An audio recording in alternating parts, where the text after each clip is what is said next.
ಅಗಲಿಕೆಯಿಂದ ಜನರಿಗೆ ತುಂಬ ನಷ್ಟ ಆಗಿರುವಂಥದ್ದು. ಏನು ಹೇಳಕ್ಕೆ ಬಯಸ್ತೀರಿ ಈ ವರ್ಷದ ದಿನ ಅಂತ? ಸರಿ, ಈಗ ಏನು ಡಾಕ್ಟರ್ ಸಾವಿತ್ರಿ ಅವ್ರನ್ನ ಕಳೆದುಕೊಂಡು ಚಿಕ್ಕಬಳ್ಳಾಪುರದಲ್ಲಿ ಅನೇಕರು ಈಗ ಕೂಡ ಪೇಷಂಟ್ಸು ಬರ್ತಕ್ಕಂಥವ್ರು. ನಿನ್ನೆ ಕೂಡ ಒಬ್ಬರು ಬಂದಿದ್ದರು ನನ್ನ ಹತ್ರ, ಸರ್ ನಾವು ರೋಡ್ಗೆ ಹೋಗೋದೇ ಬಿಟ್ಬಿಟ್ಟಿದ್ದೀವಿ, ಅಂಥವ್ರು ನಮಗೆ ಸಿಗೋದಿಲ್ಲ, ಅಂಥವ್ರಿಗೆ ಹಿಂಗೆ ಆಗಬಾರ್ದಾಗಿತ್ತು, ಇಷ್ಟು ಬೇಗ ಅವರು ನಿಮ್ಮನ್ನೆಲ್ಲ ಅಗಲಬಾರ್ದಾಗಿತ್ತು ಅಂತಕ್ಕಂಥ ಒಂದು ಮಾತನ್ನು ಹೇಳಿದ್ದಾರೆ. ಇವತ್ತವರು ಯಾವತ್ತೂ ಅವರ ಜೀವನದಲ್ಲಿ ಸುಮಾರು 42 ವರ್ಷಗಳ ಕಾಲ ವೈದ್ಯಕೀಯ ಜೀವನದಲ್ಲಿ ಯಾರನ್ನು ಒಂದು ದಿವಸ ಕೂಡ ಒಂದು ಪೇಷಂಟನ್ನು ಕೂಡ ಬೈದವರಲ್ಲ.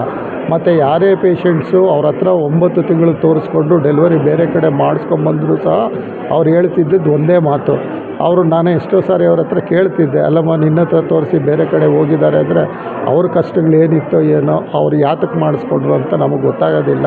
ಅವ್ರ ಕಷ್ಟಗಳು ನೂರಾರು ಇರುತ್ತೆ, ಆದರೆ ನಮ್ಮ ಹತ್ರ ಬಂದ ಮೇಲೆ ನಾವು ಅವ್ರಿಗೆ ನಿಜವಾದ ಒಂದು ಸೇವೆ ಕೊಡೋದು ನಮ್ಮ ಧರ್ಮ ಅಂತಕ್ಕಂಥ ಮಾತನ್ನೇ ಹೇಳ್ತಾಯಿದ್ರು.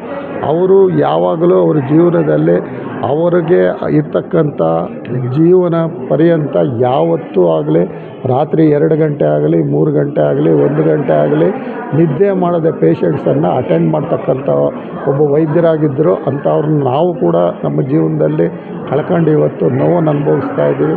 ಇವತ್ತು ಅನೇಕರು ಬಂದು ಆ ವಿಚಾರದಲ್ಲಿ ಅವರಿಗೆ ಇವತ್ತು ಅವರ ಪುಣ್ಯಸ್ಮರಣೆ ದಿನ ಸಹ ಅನೇಕ ಗಣ್ಯರು ಇವತ್ತು ಇಲ್ಲಿಗೆ ಆಗಮಿಸಿದ್ದಾರೆ. ಎಲ್ಲ ಡಾಕ್ಟರ್ಗಳು ಚಿಕ್ಕಬಳ್ಳಾಪುರ ಜಿಲ್ಲೆಯಿಂದ, ಬೆಂಗಳೂರಿಂದ ಎಲ್ಲರೂ ಸಹ ಬಂದು ಅವರ ಬಗ್ಗೆ ಹೇಳ್ತಾ ಮತ್ತು ಅವರನ್ನು ಸ್ಮರಿಸ್ತಾ ಇದ್ದಾರೆ ಅಂತಕ್ಕಂಥ ಮಾತನ್ನು ಹೇಳಲು ಇಚ್ಛೆಪಡ್ತೀನಿ. ಈಗ ಅವರು ಖ್ಯಾತ ಪ್ರಸೂತಿ ಸ್ಮರಿಸೋದಾದರೆ ಅಲ್ಲ, ಅವರ ಸೇವೆಯನ್ನು ಸ್ಮರಿಸಬೇಕಾದ್ರೆ ಹೇಳಬೇಕು ಅಂದರೆ ಅವರು ಅನೇಕರಿಗೆ ಸಾರಿ ಏನು ಸಿಸರಿನ್, ನೀವು ಹೇಳ್ದಂಗೆ ಸಿಸರಿನ್ ಆದಾಗ ಅವರು ಸಿಸರಿನ್ ಮಾಡಿದಾಗ ಕೂಡ ಅನೇಕ ಸಾರಿ ಬಂದು ಅವ್ರು ಡಿಸ್ಚಾರ್ಜ್ ಆದಮೇಲೂ ಕೂಡ ಹೋಗದೇ ಇದ್ದರೆ ಹಾಸ್ಪಿಟ್ಲಲ್ಲಿ ಯಾಕೆ ಅಂತ ಕೇಳ್ತಾಯಿದ್ರು.